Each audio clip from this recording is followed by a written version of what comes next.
Shall we start? Okay, what we have completed in the last class, beta? Existing goods complete हो गया था, specific और as a certain complete हो गया था, contingent goods complete हो गया था, right? Doctrine of caveat imperative. बच्चा आप लोगों ने कंज्यूमर प्रोटेक्शन एक्ट पढ़ा है?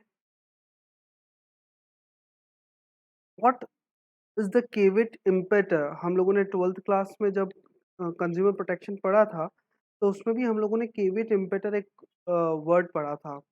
What is the meaning of caveat imperative?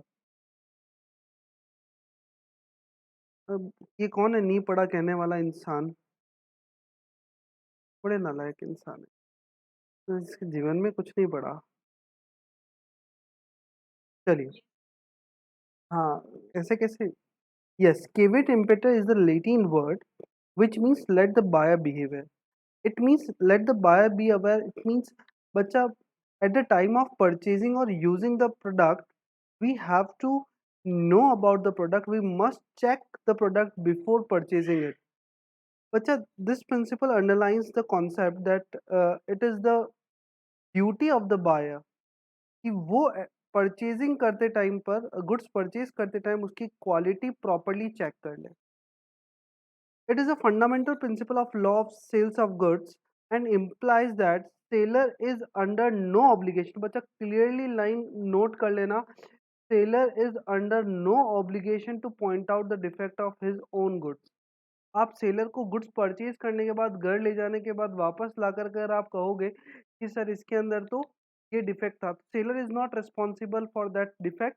Eight the time of purchasing the goods it is a duty of the buyer कि वो गुड्स को प्रॉपरली चेक करे. अगर उसने प्रॉपरली चेक नहीं किया है और गुड्स डिफेक्ट है, तो बायर ही उस गुड्स के लिए रिस्पॉन्सिबल होगा. Buyer must take care while purchasing the goods, and if he makes a wrong selection, he cannot blame the seller if the goods turn out to be defective or do not serve his purpose. However, the doctrine of caveat imperator. अब यहाँ पर doctrine का मतलब होता है exceptional cases. अब exceptional cases कब होते हैं? सर, जब आपने सेलर को अपना पर्पस बता दिया था कि सर मेरा पर्पस ये है, मेरे इस पर्पस से काम करना है, इस पर्पस से काम करना है, मुझे नहीं समझ में आता, आप अपने अकॉर्डिंग गुड्स दे दें, और आपने उस पर रिलाय करके कोई गुड्स परचेज किया है, तो वो डॉक्ट्राइन ऑफ केविट इम्पेटर है. वहां पर लेट द बायर बीवेयर नहीं होगा, वहां पर लेट द सेलर बीवेयर होगा. देखो, केविट इम्पेटर का मीनिंग अलग है. यहाँ पर caveat emptor it means let the buyer beware. But doctrine, जहां पर भी डॉक्ट्राइन वर्ड यूज आ जाता है बच्चा, उस डॉक्ट्राइन का मतलब होता है एक्सेप्शनल केसेस. एक्सेप्शनल केसेस का मतलब जहां पर सेलर की प्राइमरी रिस्पॉन्सिबिलिटी हो जाती है. Generally eight the time of purchasing the goods हम लोग कहते हैं बायर की रिस्पॉन्सिबिलिटी होती है. But doctrine it means exceptional cases, और सेलर की ड्यूटी कहाँ होती है. However, the doctrine of caveat emptor does not mean that the buyer must take a chance. It only means he must take care. He must take care कि हाँ, उसने जो goods purchase किया वो सही है.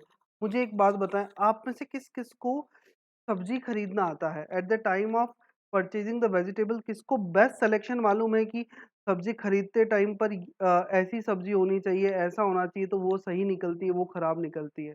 किस किस को पता है अपनी क्लास में से? How many students know that how to purchase the vegetable? Amisha, Darshita, Diksha, Priya, Ritika, Tanvi. That's it. Only 6 students in the class. Where all?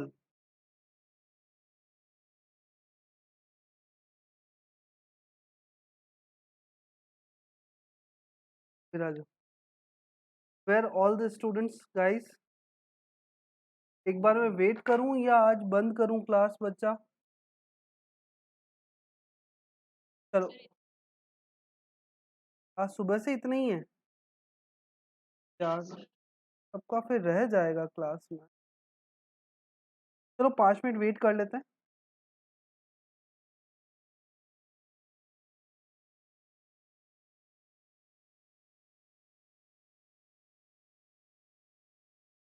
Audible? चलो,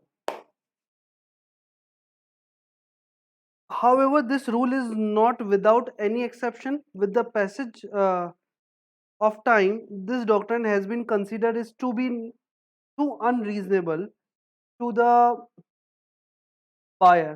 Hence the law of section 16, law in section 16 recognize certain exceptional rules. In that exceptional rules, अब आप समझना, अगर आप कभी अगर market में vegetable purchase करने गए हो, वैसे तुम लोगों को पता है सब वेजिटेबल की क्वालिटी क्या होती है क्या नहीं होती, जैसे मुझे नहीं पता। Eight the time of purchasing mangoes, आप जब भी मैं परचेज करने जाता हूँ, मुझे नहीं पता होता कि आम कौन से अच्छे निकलेंगे, कौन से मीठे निकलेंगे, कौन से खट्टे, तो मैं पूरा का पूरा सेलर के ऊपर ढोल देता हूँ। ठीक है, मैं केवल उसको रेट करता हूँ, और रेट करने के बाद मैं सेलर को बोलता हूँ, भाई तेरी इच्छा हो जैसे आम दे दे। घर जाने के बाद अगर मम्मी ने मारा तो ध्यान रखना, आम वापस रिटर्न लेकर के आऊंगा और पेट्रोल के पैसे भी तुझसे लूंगा। इट मींस डॉक्ट्राइन ऑफ केवेट इम्पेटर अब मेरे ऊपर मतलब केवेट इम्पेटर अब मेरे ऊपर एप्लीकेबल नहीं होगा, मैं डॉक्ट्राइन में चला गया। क्यों? क्योंकि eight the time of purchasing goods मैंने कंप्लीटली रिलाई किया ऑन द सेलर, और उसको मैंने पहले ही अपना पर्पस बता दिया था। आज घर पे मम्मी ने कहा है कि अमरस बनेगा, इसके लिए मैंगो मंगाए हैं, और वो मैंगो अच्छे होने चाहिए, मीठे होने चाहिए। मुझे नहीं पता क्वालिटी कैसी होती है, तो आप मुझे निकाल करके दे दो। अगर इसमें से कोई भी मिस्टेक निकली तो मैं आपको ला करके वापस दूंगा। ठीक है, तो इसका मतलब क्या हो गया कि मैंने उनको सबसे पहले अपना एक पर्टिकुलर पर्पस बता दिया कि भाई मेरा पर्पस ये है, और उसके अकॉर्डिंग आप अपनी स्किल्स और जजमेंट के बेसिस पर आप मुझे गुड्स निकाल के दो। तो अब ऐसी कंडीशन में अगर वो गुड्स खराब होता है, उसमें कोई डैमेज होता है, कोई दिक्कत होती है, तो सेलर रिस्पॉन्सिबल, अब बायर रिस्पॉन्सिबल नहीं है। क्यों? क्योंकि बायर को तो पता ही नहीं कि गुड्स कैसा है, बायर ने तो सेलर की जजमेंट और स्किल पर बिलीव किया है। अंडरस्टूड? तो एक्सेप्शनल केस का पहला पॉइंट कि कब बायर रिस्पॉन्सिबल नहीं होगा, जनरली हम लोग कहते हैं let the buyer beware, but in some exceptional cases buyer is not responsible for any damage of the goods, seller is completely responsible। कौन कौन से conditions हो सकती है?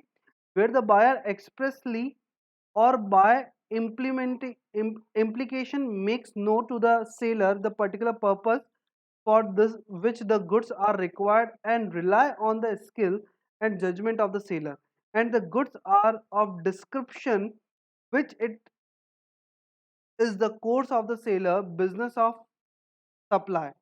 There is an implied condition that the goods shall be reasonably fit for such purpose. Accordingly, the seller cannot get any immunity on the grab of caveat imperator। अगर वो good suppose that खराब निकल जाता है, या फिर वो अमरस नहीं बना सकते, वो कोई दूसरी क्वालिटी का होता है, मम्मी घर पे पहुंचे और मम्मी ये क्या उठा के ले गए, इससे अमरस थोड़ी ना बनाता है, ये तो सिंपल खाने के आम है, इससे अमरस नहीं बना, तो पता नहीं क्या ही उठा के लेके आ गया। तो मैं सेलर को जाके बोल सकता हूँ, भाई तू आम बेच रहा है, मजाक कर रहा है, मैंने तुझ पे बिलीव किया था क्योंकि आप इसी बिजनेस से रिलेटेड हो, और हमने ये पहले ही आपको सारी कंडीशन बता दी थी कि भाई मुझे आज आम किस पर्पस से चाहिए, और मैंने आपकी स्किल और जजमेंट पे बिलीव करके आपको ये काम करने के लिए कहा था। काम गलत हुआ तो मेरे ऊपर केवेट इम्पेटर एप्लीकेबल नहीं होगा। अंडरस्टूड? चलिए, second point, implied condition as the merchantability, where the goods are brought by description from the seller in goods of that description। अब मुझे एक बात बताएं, आप लोगों ने पैक्ड गुड्स खरीदा, पैक्ड मतलब आपने सपोज दैट चिप्स परचेज किए, लेज के चिप्स परचेज किए आपने, सिंपल सॉल्टी, ठीक है, और मतलब आपने पूरा डिस्क्रिप्शन पढ़ा, आपने एमआरपी चेक कर लिया, आपने एक्सपायरी डेट चेक कर लिया, आपने इंग्रेडिएंट्स चेक कर लिया, आपने सब कुछ चेक कर लिया, प्रॉपर है। और जैसे ही आपने उस गुड्स को खोला और उसके अंदर से गजब की स्मेल आई, ठीक है, क्या यहाँ पर बायर बिवेयर होना केवल एप्लीकेबल है, या यहाँ पर सेलर की रिस्पॉन्सिबिलिटी बनेगी या नहीं बनेगी? सेलर की रिस्पॉन्सिबिलिटी बनेगी, because that goods is not in the condition of the मर्केंटेबिलिटी। वो गुड्स सेल करने के लायक नहीं था। मर्केंटेबिलिटी का मतलब क्या हो गया?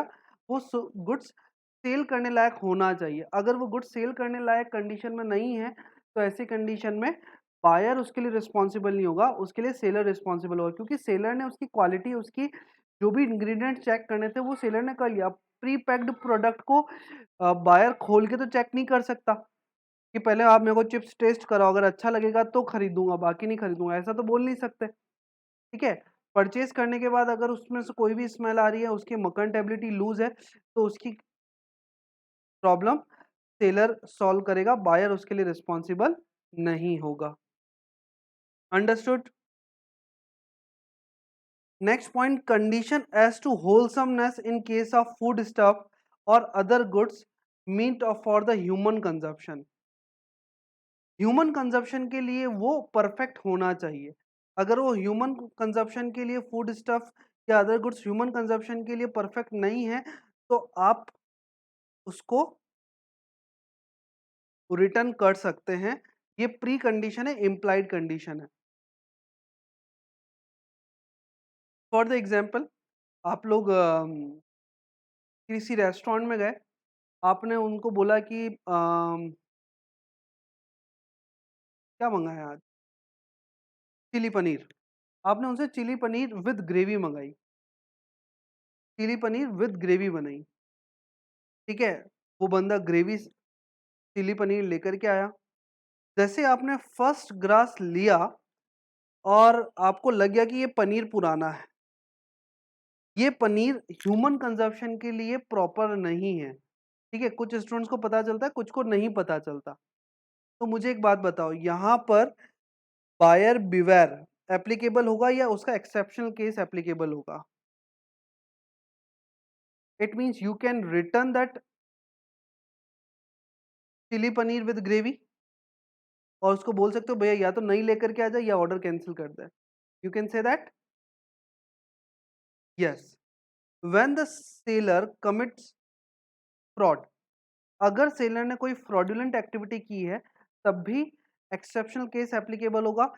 ये इंडियन कॉन्ट्रैक्ट एक्ट के फ्रॉड वाले पॉइंट में आप लोगों ने पढ़ा है। राइटिंग में मत जाना, आज गड़बड़ है थोड़ा। When there is a usages of trade, जब ये ट्रेड के पर्पस से, सपोज दैट मैं एक मेडिसिन परचेज करने के लिए गया, मेरे पास कोई डॉक्टर प्रिस्क्रिप्शन नहीं था, मैंने मेडिसिन परचेज करने के लिए गया था, मैंने मेडिकल वाले भैया को बोला कि यार मेरा सिर दर्द हो रहा है, एक बढ़िया सी मेडिकल दे दो, हाँ एक बढ़िया सी मेडिसिन दे। उन्होंने मेरे को एक जोरदार वाली टैबलेट दी। अब जोरदार वाली मतलब दवाई ली और 10 मिनट में मैं कहाँ हूँ मैं खुद भूल गया, ऐसी वाली। तो मुझे एक बात बताइए, क्या केवल सिर दर्द के लिए इतनी हाई डोज टैबलेट देना, is that good thing? No, इसका मतलब क्या हो गया, as per the usages of the trade, जिस पर्पस से हम लोग गुड्स परचेज कर रहे हैं वो पर्पस सॉल्व होना चाहिए। इस तरीके की गुड्स में डीलिंग अगर होती है तब तक ठीक है, otherwise doctrine will be applicable against that caveat emptor. Understood?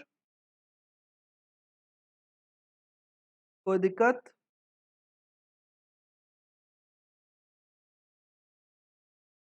हाँ हमेशा, कोई इशू बच्चा? Students, it is a homework for you, transfer of ownership. It is the homework for you, transfer of ownership. कल हालांकि मैं समझाऊंगा आप लोगों को, but you guys have to read the transfer of ownership topic. Even you guys have to revise all the topics of the Sales of Goods Act, ताकि transfer of ownership आपको बहुत अच्छे से समझ में आ जाए। अंडरस्टूड बच्चा? Thank you so much, thank you so much, thank you so much for today's class, thank you.